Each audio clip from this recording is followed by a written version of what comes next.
Welcome to Meeting the Inconceivable, a podcast exploring Zen koans, dreams, and the creative life produced by Pacific Zen Institute. Pacific Zen has a legacy of preserving and reimagining the koan tradition to meet our own times. With a lively community of artists, innovators, and seekers of all kinds that extends worldwide, our mission is to create a culture of transformation through meditation, koans, the arts, and conversations about the deepest matters.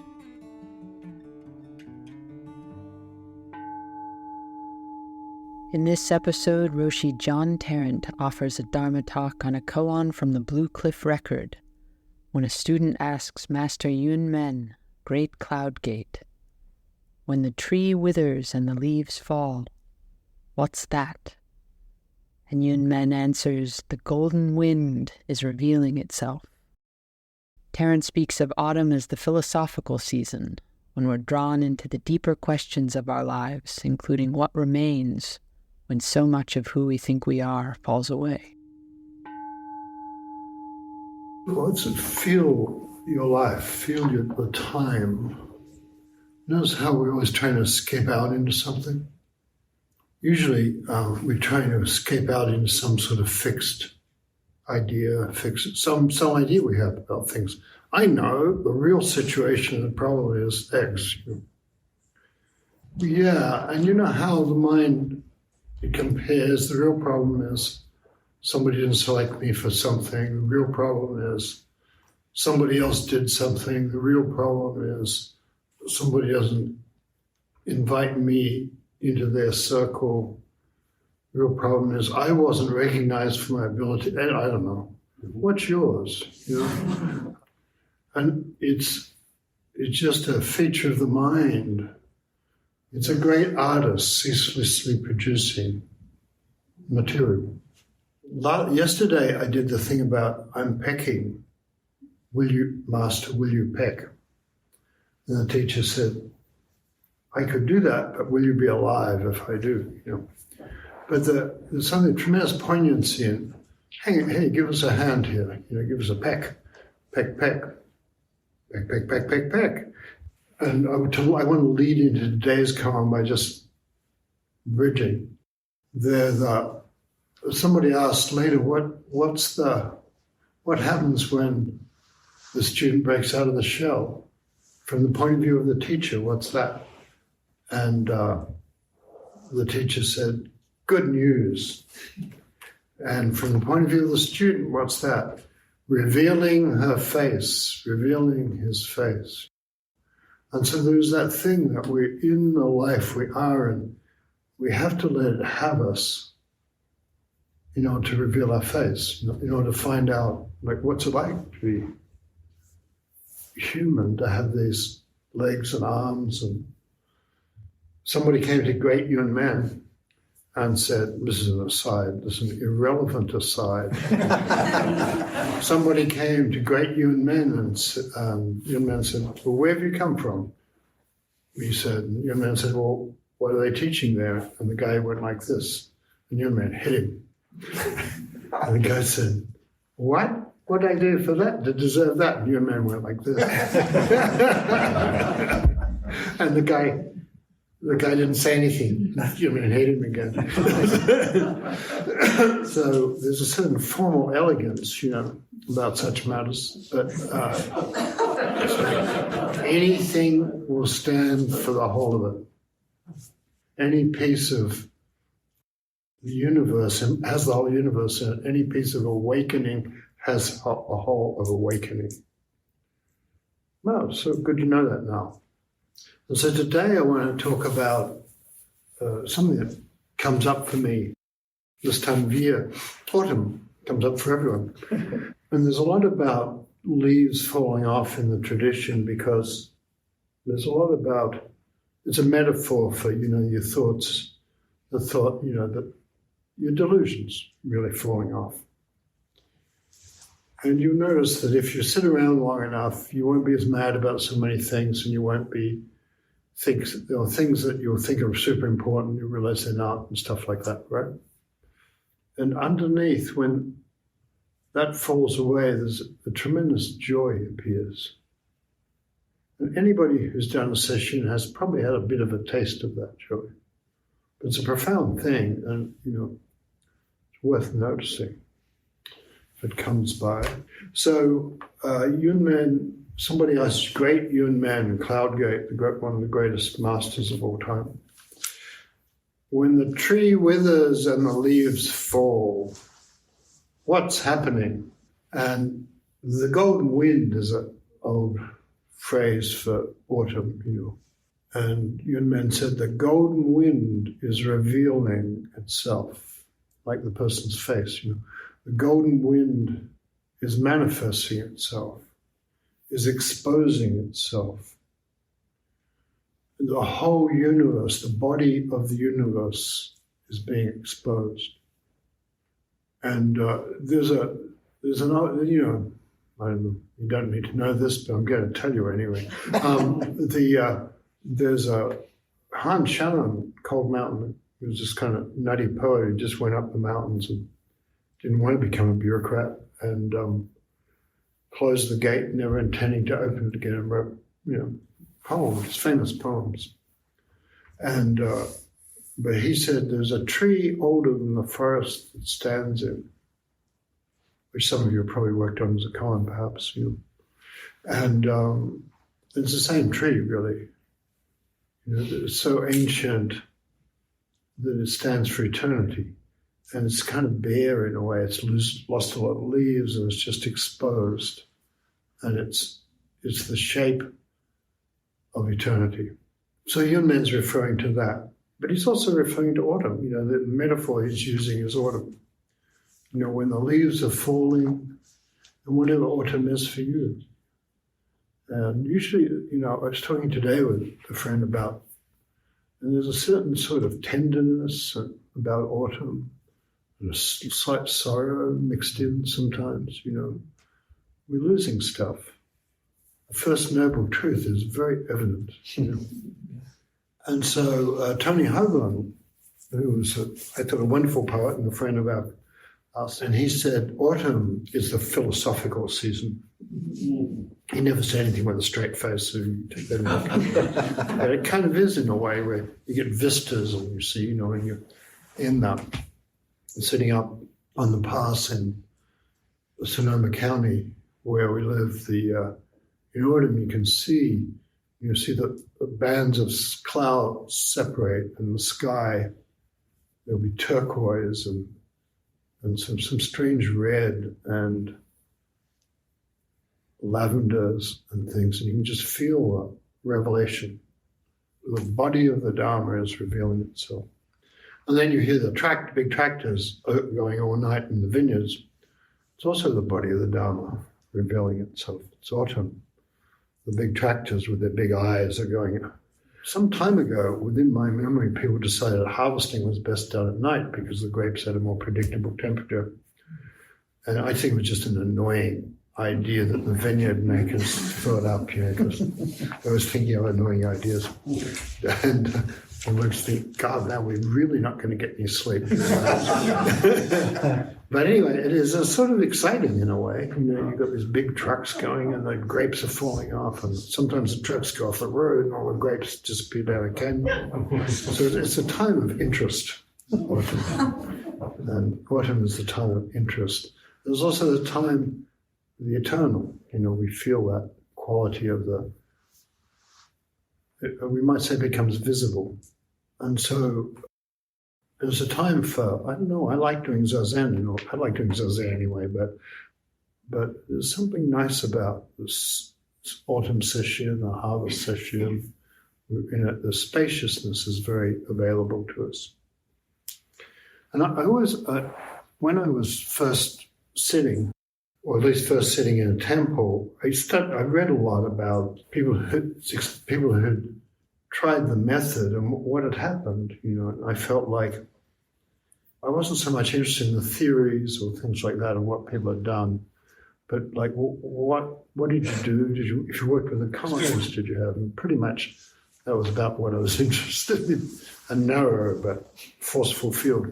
And I remember, and some people had huge experiences where the sky opened and they could feel the laughter of the universe and they joined in with it, and that kind of thing, which you might have, is a thing, or you might have had. But then other people, I remember one guy, a Japanese guy I think I read about, who he just went out in the middle of the night from session. He was sitting late after session, and he went after everybody had gone to bed, and he went out and he was just leaning against a tree, and he realized not only was the tree his friend, but the tree was part of him, and he was part of the tree. And so we could have that feeling that I'm not really so separate from the universe as I thought. And I think that's one of the profoundly important things about Zen. And one of my teachers, a Japanese person, he liked that. If he asked you one of those questions like, who are you? Or one of those sort of Zen-y questions. At least in my case, he liked it. He didn't, if I said, well, I'm sad, I'm happy, whatever. And yeah, so he said, I'm sad, I'm happy. And he liked the specific that belonged to you. And most Zen teachers do that. Who are you? And you start blathering about where you were born. It's like, please. So who are you? But he liked the tree, the sky, the mountain. And great Ma Zu, who's been in my mind a lot recently, said, mountain, then Dogen picked this up too later, but the mountains and the great earth, the mountains, the rivers,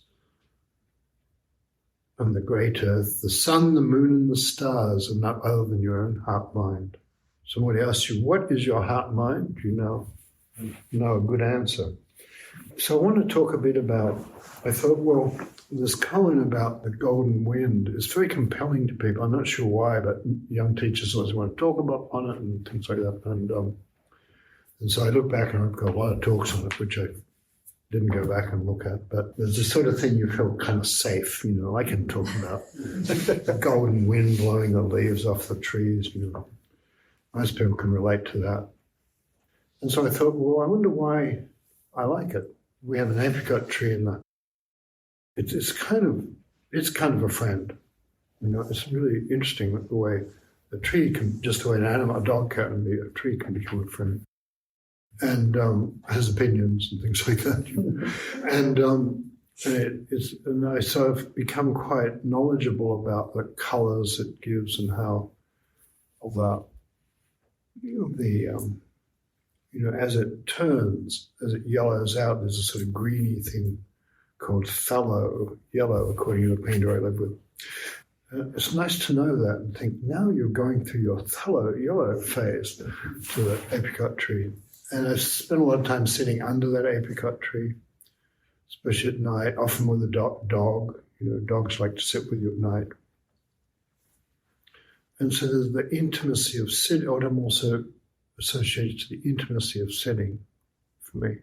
And the color, I was thinking about yellow. Yellow is one of those colors that appears in dreams, appears in my dreams, and so on. And it's one of the alchemical stages of color. Black, when you're thwarted and furious and angry and helpless and feel like you're being badly treated, and that's the dark matter, And sometimes it's really necessary to get there. You're really pissed off and the injustice of things, and you've been working so hard and nobody recognized you and stuff like that.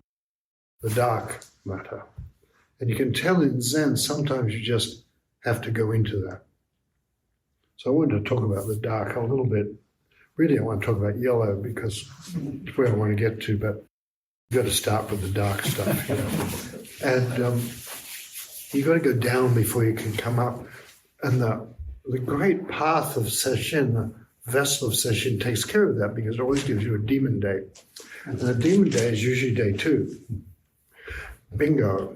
And so today people came in with, outrage and complaints and trepidation and self-doubt and all that stuff. And so there's a lot of things you can do about it. Don't worry, it will pass, which is kind of true in a way. This too will pass. there's something more interesting. This too will be your friend.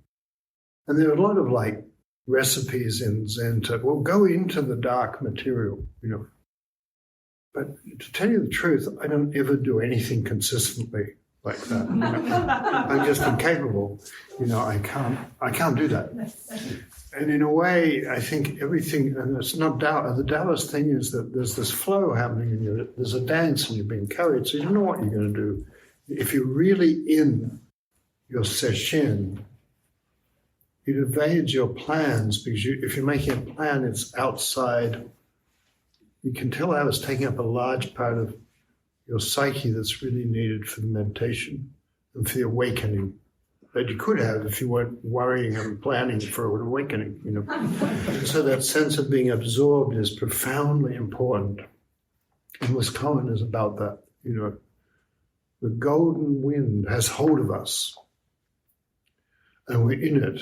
And the more you can get into and the less opinions you can have about yourself, or what other people will laugh at me, said the guy yesterday. Yeah.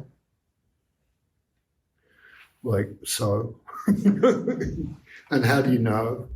And if they're doing Zen, they're too busy doing their own practice, so who would notice? Mainly people are worried about themselves, not about, they're worried that they look like an idiot and you're judging them. But, more better, most best, if we just step inside of things, become a friend to the tree, become the stars, and you can do that, You can't do that by planning to, but if you don't think you're not the tree or the stars, suddenly you are, If you don't think, if you're not holding up the barriers to what your life is, if you don't think being sick ruins your life, if you don't think dying ruins your life, it's all right, really, There's nothing that is not part of the path. So you don't have to exclude stuff and think, well, I have to keep out all this stuff in my life because I'm ashamed of it or guilty about it or just I feel like an idiot, which is a little bit more common, really. Or I'm enraged about it and think people shouldn't have treated me that way, which I don't know whether they should have or not, but they gave you that descent and that downward movement that saturates you and suddenly you're in your life. So that's the black. And the only reason I mention it because I just noticed a lot of it flying around today. People come in and dark.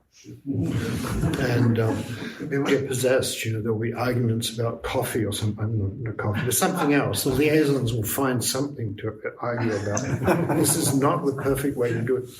So you know what I mean. Or you'll think, well, I know I'm supposed to be in the dojo, but I just really need for my sanity to go outside and listen to the birds and spend time, not meditate so much. There's something wrong and unhealthy about meditating so much. It's exhausting. Anyway, it's all demons, right? Demons all the way down.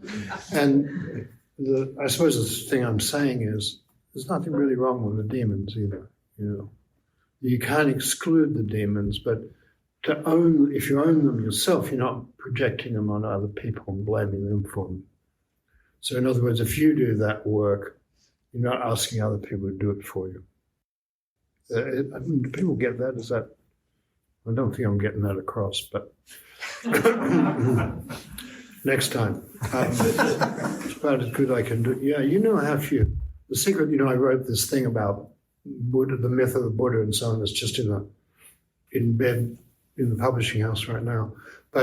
And one of the things I noticed is became, to me, fairly clear about the myth is that Mara was lonely and wanted the Buddha, wanted a friend, And I think Buddha was a little bit approaching autistic, approaching but I think in the end maybe he realized that he could be a friend to Mara. The Zen people really got that, the Chan people. You can be a friend to the demons, And nothing wrong with being autistic either, but Buddha pushed it a bit far. And so you can tell that thing about the bonding there's nothing that we have to exclude that comes out of our hearts. And so Matsu, this is why I'm really interested in Matsu. Yun Men got a lot from Matsu, And Matsu said this very heart-mind These very thoughts and feelings are Buddha. No, not these ones. I don't like these ones. I think the kind of nice ones that probably the head of practice is having. Or one of the nice teachers is smiling and having. Now, your thoughts and feelings, this very heart mind, which is an astonishing thing to think you do not have to divide yourself. Not to divide yourself is a marvelous thing, right? When somebody says, I've been very slow to learn this, and mainly I've learned it from women, but when somebody says, what are you feeling? I was just taught to lie. Which is fine, but then you can't be in the flow of your life when you're doing that. If I can't say, I'm sad, I'm happy, whatever it is, I'm pissed off, or I don't know what I'm feeling, but I don't like it, or whatever it is, then you can tell you can't be in life. So that's the thing about in Zen is that if you look closely, you'll see Guanyin is everywhere, like 1,000 arms on the altar. And in a lot of the koans, and riding a buffalo up there. And it's because of that element of we can bear who we are, we can bear what we're feeling, and we can bear what other people are feeling, and we can bear to love each other through that. I don't know if I'm making sense to people again, but I think I am. And so that there's a certain sort of gravitas and patience that about when the tree's withering or the leaves are stripping off, about that, so that you can actually really have the revelation, the manifestation of the Dharma. And so I wanted to, I don't know, this case, apart from being really beautiful, it's said that Buddha has no country. There's a koan that goes, if somebody asks, what if you sweep away the dust and meet the Buddha? In other words, what if all the leaves fall and the revelation has happened? You meet the Buddha. And the teacher said, something kind of, your practice doesn't stop there. You have to brandish your sword, otherwise you'll be, there's cutting off any delusions that come. And then the person decided to get a second opinion, which students tend to do, and went to another teacher who said, Buddha has no country. Where will you meet her? If you sweep away the dust and meet the Buddha. Buddha has no country. Where will you meet her? To know this is Dongshan, to know this and yet be able to not remain here, to be an example for beings, to inspire and lead them. Unify and teach them is called extending your hands. And you can tell that that's part of it, isn't it? We have to extend our hands. We have to help each other through the passages. I'm for that. But otherwise, the case 27 I found remarkably short of interesting things to talk about, apart from how its effect on me. But in a way, that's what a koan's for. You can't get a purchase on it except through your own awakening. And the poet pointed out that the question is in the source. How is it when the tree withers and the leaves fall? The question reveals the response, The golden wind is revealing itself, manifesting itself. The body of form is revealing itself. And so the other thing I have a little bit of time here. What I want to do is I want to read a few poems that are either in some way, I think, related to this, most likely. Here, this is Adam Zagajewski, who died. Is another one of those great, amazing Polish poets. One of the mysteries of the universe, why are there so many great Polish poets? But, here we are. And this is one called Impossible Friendships. And I thought it's a bit like what happens, for example, with someone who no longer is, who exists only in yellowed letters. It's a very autumnal thing, isn't it? Or long walks beside a stream whose depths hold hidden porcelain cups. And the talks about philosophy with a timid student or the postman. A passerby with proud eyes whom you'll never know. An impossible friendship, A passerby with proud eyes whom you'll never know. Friendship with this world ever more perfect, if not for the salty smell of blood. The old man sipping coffee in Saint Lozère who reminds you of someone. Faces flashing by in local trains. The happy face of travellers headed perhaps for a splendid ball or a beheading. And friendship with yourself, since after all you do not know who you are. Possible friendship. So I thought, in a way that's what we do in Zen. So here's my apricot, one of my apricot poems, called Asking the Apricot Tree. At dawn, still awake, I asked the apricot tree, did you dream last night? I did. I dreamed leaves and the moon. I dreamed I flew. That's what the apricot tree said to my impossible friend said. Here's another yellow one. Golden, this is more summer, but you got to take what you can get in poetry. Golden orioles were eating the olive blossoms. It's kind of a nice thing, because you don't want to lose the olive blossoms, but you want to have the orioles. Golden orioles. Look, there's an oriole. It's eating the olive blossoms. But you just have to let the universe go ahead with that process, feel like it's nothing to do with you. Golden orioles were eating the olive blossoms. Now they are hiding in the yellow flowers. Hay bales are waiting at leisure in the field. The eye of the big tractor shines all night in the vineyard.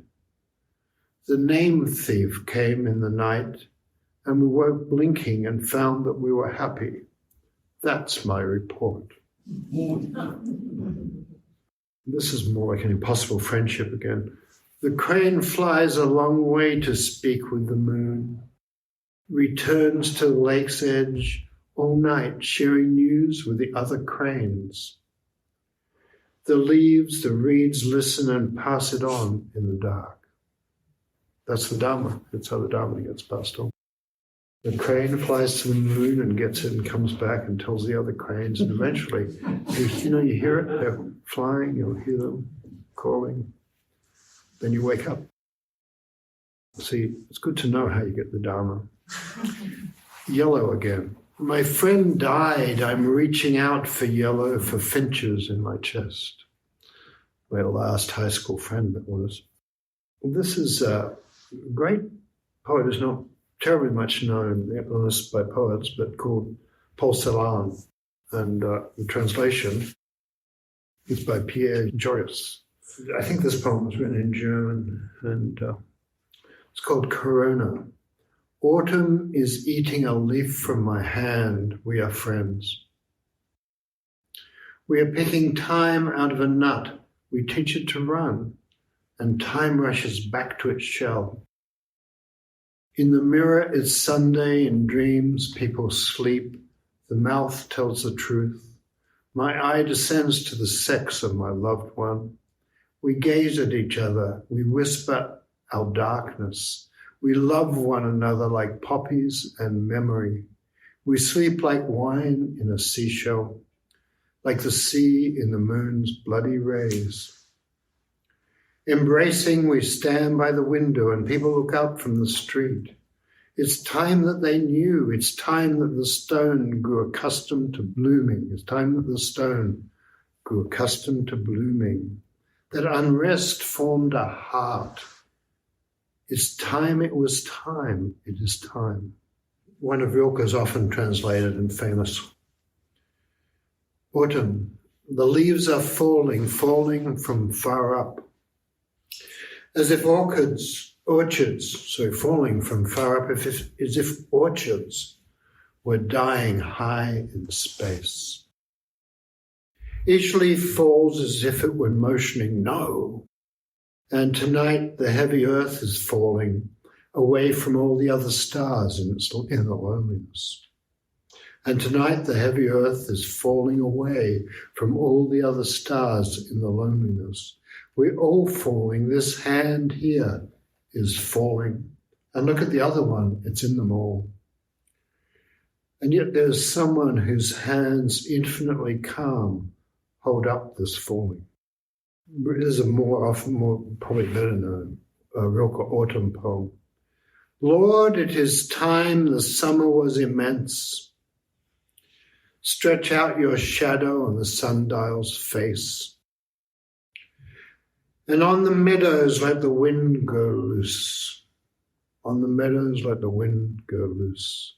Command the last fruits to be full in time. Grant them even 2 more southerly days.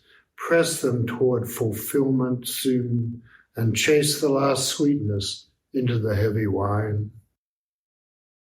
Whoever has no house now will build none.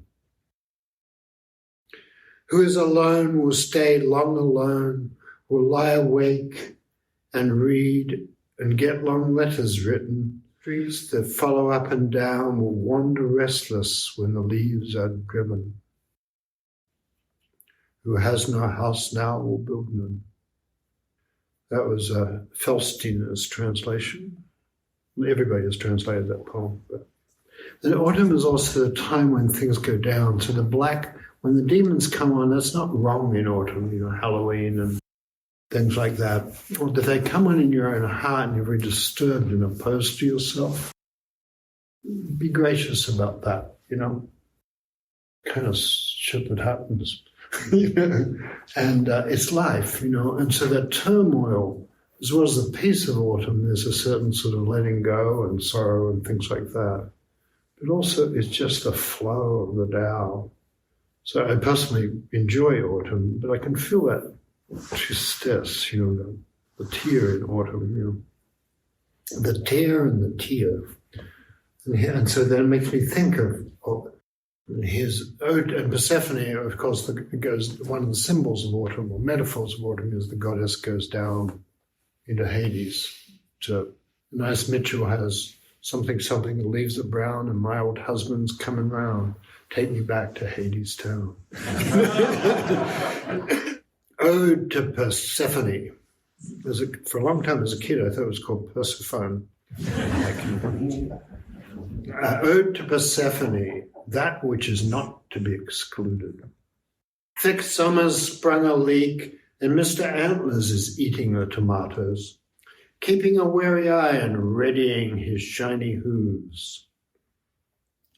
The color yellow thinks of me, thinks heartbreak and memory polished like cellos, thinks longing, thinks stumbling and regret, thinks persimmon-colored